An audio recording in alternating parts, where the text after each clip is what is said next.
मैं और मेरी फ्रेंड निशा एक दिन शहर में नई खुली बार और डिस्को अर्बल डाउन गए। मैं और वो जब डिस्को से बाहर निकले तो एक लड़का निशा के करीब पहुंचा और निशा के साथ जबरदस्ती करने लगा। ये सब देखकर मेरे हाथ पैर फूल गए। मुझे एक पल को समझ नहीं आया क्या करूं। मैंने उस लड़के को जबरन निशा से अलग किया और लगातार पिटने लगा। वो भी अचानक ऐसे मार खाने की वजह से भौचक्का हो गया और ज्यादा नशे में होने की वजह से उसे बिल्कुल भी खड़ा नहीं हुआ जा रहा था और मेरे मार की वजह से वो सड़क पर गिर गया। तभी कुछ लड़कों ने आकर मुझे रोका और बोले क्या हुआ भाई, क्यों शक्तिमान बना जा रहा है, अब छोड़ दे भाई। उसे मारकर रोड पर भीड़ हो गई थी और भीड़ की निगाहों के मरकज हम थे। तब मैंने उस लड़के को छोड़ दिया और निशा को टैक्सी में लेकर उसे छोड़ने उसके घर की ओर आगे बढ़ा।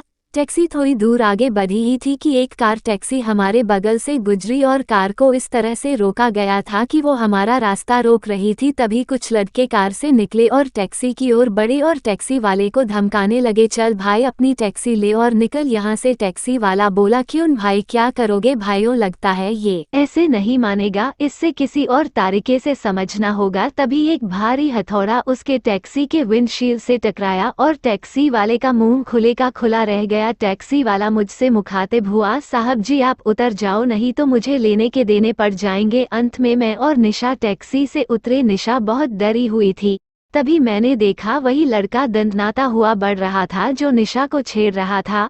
अबे भगा इस साले को, वो अपने किसी दोस्त से बोल रहा था। तभी उसके कुछ दोस्त टैक्सी वाले को गालियां देने लगे, मार द चल भाग यहाँ से। टैक्सी वाला अपनी टैक्सी में बैठा और तोप से छूटे गोले की तरह अपनी गाड़ी दौड़ता वहां से निकल गया। अब सड़क बिल्कुल सुनसान थी। तभी वो लड़का मुझसे मुखातिब हुआ और बोला क्यों भाई, तुझे बहुत शक्तिमान बनने का शौक है, चल दिखा अब अपनी ताकत, चल अब बन शक्तिमान। मैं भी गुस्से में उसके गिरहेबान पकड़ लिया। तभी लड़कों का झुंड मुझ पर टूट पड़ा और मेरा स्वागत लात घुस्सों से किया गया। मैं उन लोगों की मार से जमीन पर गिर गया। तभी वही लड़का हाथ में हथौड़ा लिए मेरी ओर बढ़ा और उस हथौड़े से एक जोरदार वार मेरे घुटने पर किया। मुझे अपनी घटना चटकता हुआ महसूस हुआ। अब चल साले बन अब शक्तिमान। मेरे नजर निशा को ढूंढने लगी। मैंने देखा वो लोग जबरदस्ती निशा को कार में सवार कराने की कोशिश कर रहे थे। मैंने उठने की कोशिश की पर घुटना टूटने की वजह से मैं उठकर खड़ा नहीं हो पाया। तो और क्या कर लेता, इससे पहले मैं कुछ कर पाता। वो लोग निशा को कार में सवार कर चुके थे और वो निशा को लेकर वहां से फरार हो गए। खुशकिस्मती से मेरा फोन जो कि मेरे पैंट के जेब में मौजूद था, मैंने किसी तरह अपने जेब से अपनी फोन निकाले और 100 नंबर पर डायल किया और सबसे पहले कार की नंबर जो मैंने किसी तरह देख ली थी उन्हें बताई और पूरी घटना कैसे सुनाई। पुलिस ने मुस्तैदी दिखाए और वहां करीब 10 मिनट में मेरे पास पहुंच गए। सर आप लोग मेरी चिंता छोड़िए और निशा को ढूंढने की कोशिश करिए। हाँ, हम लोगों ने उस कार जिसका आपने हमें नंबर दिया था उसे हम सर्वेलेंस पर डाल चुके हैं। वो कार जल्द ही हमें मिल जाएगी। मैं उन लोगों के साथ जीप में सवार हो गया और निशा को खोजने लगे। तभी एकाएक पुलिस के जीप रुकी और सब लोग नीचे उतर गए। विकास जी, हमें सड़क पर फेंकी एक लाश मिली है, शायद वो निशा जी की हो सकती है, पर उनके चेहरे को इस तरह से बिगाड़ा गया है कि लाश पहचाना मुश्किल है, पर आप शायद उन्हें कपड़े से पहचान ले। पुलिस वालों ने मुझे मिलकर उतारा और मुझे लेकर लाश के करीब पहुंचे। मैंने देखा निशा का चेहरा बुरी तरह से जख्मी था। उसके खूबसूरत चेहरे को कमीनों ने बहुत बुरी गत बनाई थी। मेरे आंखों से अपने आप ही आंसू बहने लगे और मैंने मन ही मन उसी वक्त मन ही मन निशा से वादा किया कि मैं तुम्हारे साथ हुई इंसाफी का बदला जरूर लूंगा, चाहे मुझे उसकी कीमत पर अपनी जान भी क्यों ना देनी पड़े। निशा के लाश को पोस्टमार्टम के लिए भेज दिया गया और मुझे कंप्लेन दर्ज कराने के लिए थाने लाया गया और मुझे घर रवाना कर दिया गया और बोल गया कि केस खत्म होने तक मैं शहर से कहीं बाहर नहीं जा सकता था और निशा के घर भी खबर भेजवा दी गई। मैं घर पहुंचा तो बैसाखी के सहारे खड़े देख मां रोने लगी और कहने लगी, कितनी बार कहा है कि दूसरों के फटे में टांग मत अड़ाया कर, देख तेरी क्या हालत हो गई। ये सब सुनकर मैंने दो टुक जवाब दिया, माँ अगर निशा के बलात्कारियों को सजा नहीं मिली तो मैं मर जाऊंगा। तुम भगवान से दुआ करो कि निशा को इंसाफ मिले वरना मेरा जिंदा रहना बेकार है। बेटा शुभ शुभ बोल, भगवान चाहा तो निशा को इंसाफ जरूर मिलेगी। माँ भगवान चाहे या ना चाहे मैं उन्हें सजा देकर रहूंगा, चाहे कुछ भी हो जाए। मैं फिर सोने चला गया पर खुद को नींद के हवाले ना कर सका। आज की घटना का दृश्य बार बार मेरे मानस पटल पर चलता रहा और मैं नहीं सो सका। फिर सुबह हो गई। मैं सबसे पहले तैयार होकर थाने गया। थाने से जो मुझे जवाब मिले उन्हें सुनकर मुझे यकीन नहीं हुआ। मिस्टर विकास, आपने जो कार की नंबर हमें दी थी वो कल रात यहाँ मौजूद ही नहीं था, तो ये कार घटनास्थल पर कैसे मौजूद हो सकती है? ठीक है, चलिए मैं झूठ बोल रहा हूँ, पर डबल डाउन बार में सीसीटीवी कैमरे लगे हुए थे, वहाँ से हमें उन लड़कों की तस्वीर मिल सकती है। चलिए अभी चलते हैं। देखिए मिस्टर विकास, आप हमें हमारा काम मत सिखाइए, हमें अपना काम करने दे। आप अपना काम कीजिए, जाइए यहाँ से। मैं वहाँ से पीटा हुआ चेहरा लेकर बाहर निकला और अपने दोस्त राजेश को फोन किया। तुरंत जवाब मिला, हाँ भाई बोल। भाई बोल रहा था कि मुझे तुम्हारी मदद की जरूरत है। कल रात निशा का रेप हो गया है और पुलिस है कि ठीक तरह से तहकीकात ही नहीं कर रही। तू मुझसे क्या चाहता है? भाई मैं तुझसे मदद चाहता हूँ, उन लोगों को ढूंढने में मदद चाहता हूँ। तू एक कर। तू अभी कहाँ है? भाई मैं अभी अंधेरी में हूँ। ठीक है, तू मुझे अंधेरी स्टेशन के पास मौजूद चाय की दुकान पर मिल। ठीक है भाई, मैं पहुँचता हूँ। मैं राजेश के कहे अनुसार चाय की दुकान पर पहुँच गया। लगभग तुरंत ही राजेश पहुँचा और बोला, बोल क्या मदद चाहिए? भाई मैं चाहता हूँ तू मेरे साथ डबल डाउन बार चल और वहाँ सीसीटीवी के बाबत पूछ। ठीक है चल, पर तुझे अभी सफर नहीं करना चाहिए, तुझे आराम की सख्त जरूरत है। अपनी टूटी टांग पर रहम कर मेरे भाई। भाई तू टांग की बात कर रहा है? मुझे तब तक चैन नहीं मिलेगा जब तक मैं उन लोगों को ढूंढ कर मार ना दूं।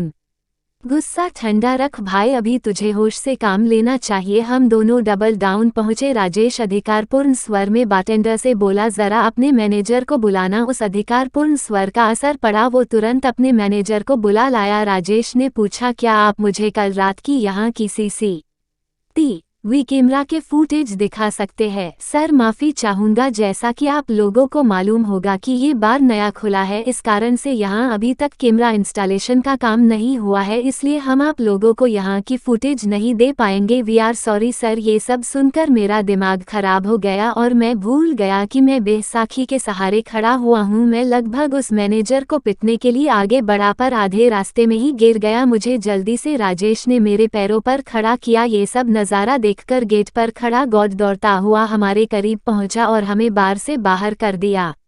मैं सोच में पड़ गया कि आखिर मैं इन लोगों को कैसे ढूंढ पाऊंगा। तभी एक विचार मेरे दिमाग में कौंध गया। राजेश, क्या तू किसी स्केच आर्टिस्ट को जानता है? हाँ भाई जानता हूँ। ठीक है बुला। उसने स्केच आर्टिस्ट को बुलाया। मैंने स्केच आर्टिस्ट को उस लड़के का चेहरा बताया। उसने मेरे कहे अनुसार एक स्केच तैयार की। स्केच तैयार होने पर मैंने देखा स्केच आर्टिस्ट की बनाई स्केच लड़के की सूरत से 80% मिलती थी। मैंने राजेश को स्केच थमाते हुए बोला, भाई कल की पेपर में ये फोटो छाप देना और लिखना, ये आदमी लाखों का गबन करके फरार अपराधी है। जिसे भी ये आदमी मिलता है इस नंबर पर सूचित करे। इस आदमी को पकड़वाने वाले को 4 लाख इनाम दिए जाएंगे।